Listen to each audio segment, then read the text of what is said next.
He's sitting in his car in the office parking lot. Engine off. The paper offer on the passenger seat. $212,000 a year, the promotion he'd been chasing for 7 years, and his hands won't stop shaking, but not the way you'd think. Mark had done everything right. 80-hour weeks, 2 MBA programs, the marriage he postponed, the friendships he let drift. Every sacrifice had a price tag, and tonight the universe had finally paid him back. So why did it feel like someone had just handed him an empty box? There's a specific feeling that hits the moment you catch the thing you've been chasing. Most people call it satisfaction, but for the ones who chase too hard for too long, it's something else entirely. It's the moment you realize the chase was the only thing keeping you alive. Mark sat there for 40 minutes, just staring at the dashboard. And somewhere inside his chest, a question started forming that he'd spent his entire adult life avoiding. If this isn't it, what is? Now you're probably thinking he had some kind of breakdown. He didn't. Breakdowns allowed. What happened to Mark was quieter and more dangerous. It was a slow recognition that the map he'd been using to navigate his life was drawn for somebody else. Because the self-help industry will never tell you this. Happiness isn't a destination. It was never a destination. It's a chemical event your brain produces to reward you for moving toward what it thinks you need. The second you arrive, the second you actually get the thing, the chemical stops, the reward dissolves, and you're left staring at a finish line that was never really there.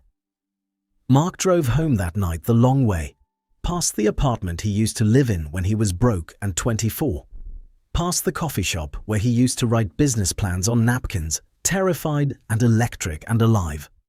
And somewhere on that drive, he saw something most people spent their whole lives refusing to see. He had been happier when he was chasing. Not because chasing made him happy, but because chasing gave him a reason to ignore the question underneath the question. What does it mean to be a person who isn't trying to become someone else? He didn't sleep that night.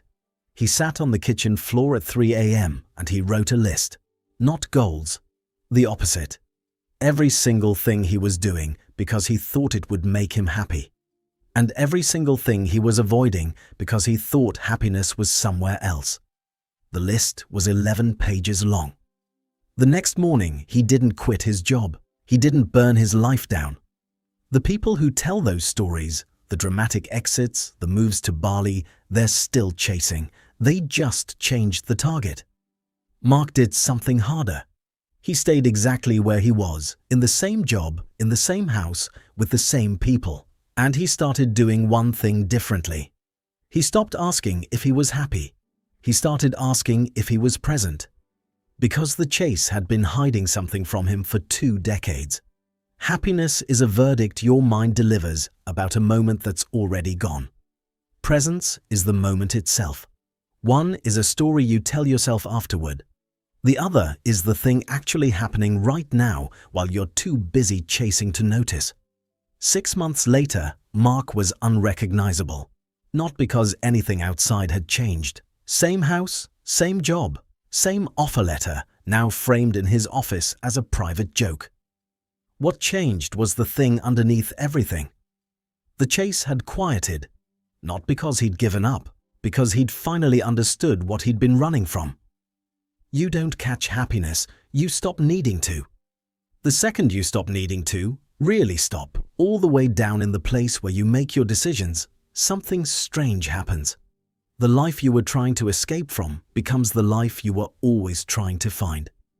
Mark never told anyone this story. He didn't need to.